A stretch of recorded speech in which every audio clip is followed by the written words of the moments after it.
नमस्कार, मैं प्रकाश चंद्र और आप देख रहे हैं Bihar A to Z news. अभी हमारी उपस्थिति पटना के फुलवारी शरीफ इलाके में है और यह जो इलाका है उसका नाम है अलवा कॉलोनी और हमारे साथ हैं अबू तालिब जी। दरअसल अभी चुनावी माहौल चल रहा है, लेकिन अभी हमारी उपस्थिति यहाँ किसी और मुद्दे को लेकर है। आपको बता दें कि ये जो अबू तालिब जी हैं, इनके साथ एक विचित्र तरह की घटना यह हुई कि इनके साथ मारपीट की गई है। अब क्या घटना है पूरी, ये तो पूरी जानकारी यही तो बता पाएंगे, तो चलिए इनसे बात करते हैं। सर, सबसे पहले नमस्कार, Bihar A to Z news में आपका स्वागत है। नमस्कार। क्या घटना हुई थी? सुनने में आ रहा है आपने अभी बताया कि आपके साथ मारपीट हुई थी। घटना पूरा बताइए हमारे दर्शकों को। पूरी घटना ये हुई थी कि ये अलवा कॉलोनी में एक नामी कहिए, विख्यात कहिए या कुख्यात कहिए, एक आदमी अरमान मलिक नाम के रहते हैं, जिन पर ऑलरेडी बहुत ज़्यादा पहले से केस और क्रिमिनल बैकग्राउंड भी रहा है।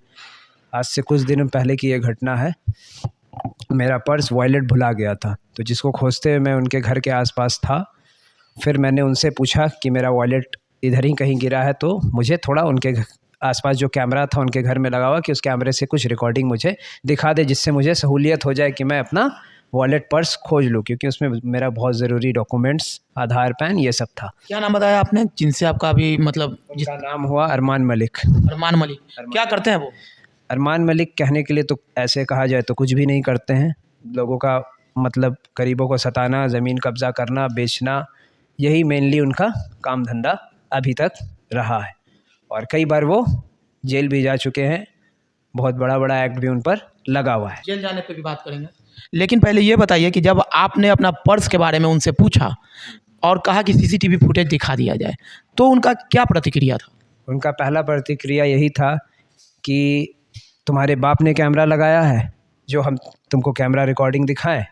और वो खींच कर मुझे अपने घर के अंदर ले गए और वहाँ 3-4 लोग थे, जेंट्स, 2-4 लेडीज़ थी। सबने मिलकर मुझे बुरी तरह से मारना पीटना स्टार्ट कर दिया। ये घटना दिन में हुई थी या फिर रात में? ये घटना तकरीबन 8 बजे रात की है।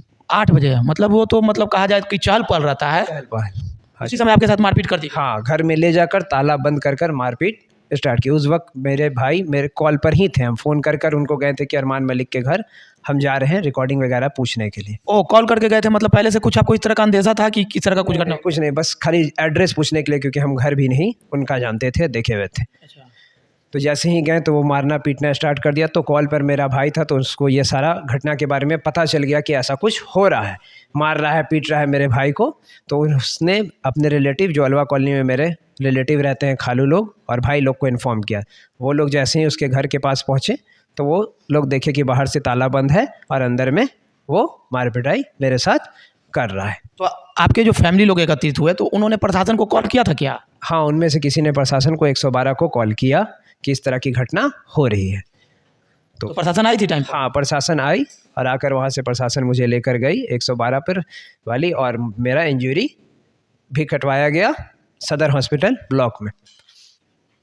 तो मतलब उसके बाद क्या हुआ? सुनने में आ रहा है कि उल्टे आप लोग पर ही केस हुआ है। उसके बाद दिया हुआ कि कॉलोनी के कमेटी के लोगों ने और कुछ लोगों ने मीटिंग बैठाया और बोला कि इस बात को ख़त्म कर दिया जाए, दोनों तरफ से ये सुलह कर दिया। तो हम लोग भी लौट गए, सोचे कि केस करें, लेकिन सब लोग लौट गए। लेकिन इसके और हम काफ़ी डरे हुए भी थे, चोट भी हमको लगा हुआ था, काफ़ी इंजरी हुई हुई थी।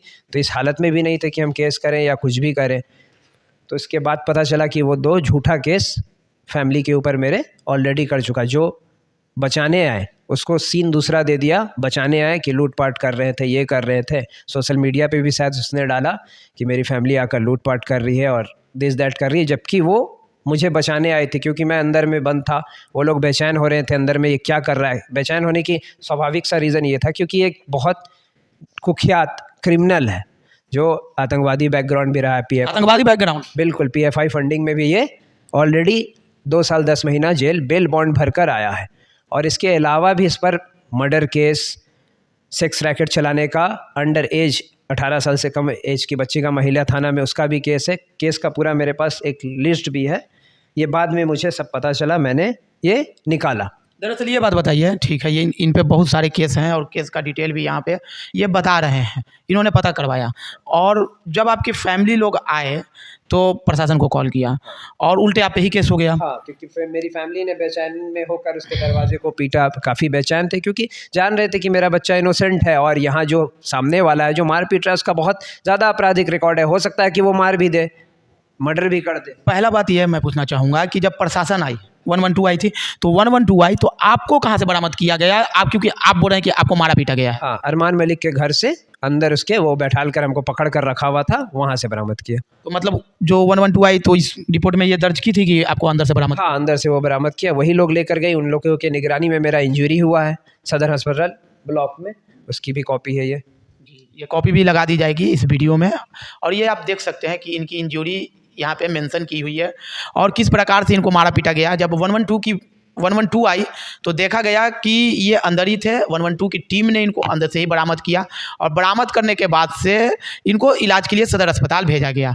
और अब देखने वाली बात यह है कि जब इनके परिजन इनको बचाने के लिए गए तो उल्टे इन पे ही केस कर दिया गया। जो आपसी समझौता हुआ था, सुलह हुआ था, उसके बाद उन लोगों ने आप पे उल्टे केस कर दिया। हाँ, सारी चीज़ को वो आपसी समय तक कमेटी सारे को बाईपास करके उन्होंने केस कर दिया। और साथ में और एक चीज़ बोलना चाहूँगा, अभी मैं इंटरव्यू भी दे रहा हूँ आपके चैनल के माध्यम से, ये लोग देखेंगे, सब देखेंगे, ये उस तक भी पहुँचेगा तो भी मुझे डर है, क्योंकि बहुत ज़्यादा डर है मुझे और मेरे परिवार को कि वो कुछ भी कर सकता है। मतलब आपको अपनी जान का खतरा है अभी? बिल्कुल, बहुत ज़्यादा खतरा है, बहुत ज़्यादा। इंटरव्यू भी दे रहे हैं तो डर के ही दे रहे हैं, लेकिन कितना आदमी डरेगा? जितना डरेगा उतना डराएगा।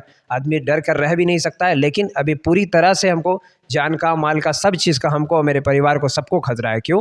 क्योंकि वो उसका बैकग्राउंड कहीं से भी आप गूगल कीजिएगा, कहीं से भी कीजिएगा, आपको पता चल सकता है। इतने सारे केस उस पर दर्ज हैं। अब इतने सारे केस का सारा इसमें धारा IPC लगा है, अभी जो नया है BNS लगा है, सब चीज़ उसको पे लगा हुआ है। तो आपराधिक प्रवृत्ति उसकी तो आम है, फुलवारी थाना हो या कोर्ट हो, हर जगह ये आम है उसके बारे में। तो डरना तो मेरा स्वाभाविक सा बात है, लेकिन फिर भी आगे तो आना होगा ही। तो क्या मांग है अभी, क्या कहना चाहेंगे? सबसे पहला तो यही मांग है कि मुझे उससे और मेरे जैसे और लोगों को बहुत ज़्यादा खतरा है, तो मेरे और मेरे फैमिली को सबसे पहले सुरक्षित रहने के लिए यही मांग करें कि हम लोग सुरक्षित हों, ऐसा कुछ भी आह्वान करें और उस पर कोई कार्रवाई करें, क्योंकि हम लोग पूरी तरह से भयभीत हैं। माननीय DGP हो या मुख्यमंत्री जी हो या हमारे MP MLAs हो, जो भी रिप्रेजेंटेटिव हो, वो लोग से यही मांग होगा कि हमारी सुरक्षा, क्योंकि इस इंटरव्यू के बाद तो मुझे और भी ज़्यादा डर लग रहा है कि वो कुछ भी हमारे लगता है कि कोई आगे घटना कर सकते हैं। बिल्कुल लगता है हमारे या हमारे फैमिली के साथ वो कुछ भी कर सकता है। जी, धन्यवाद।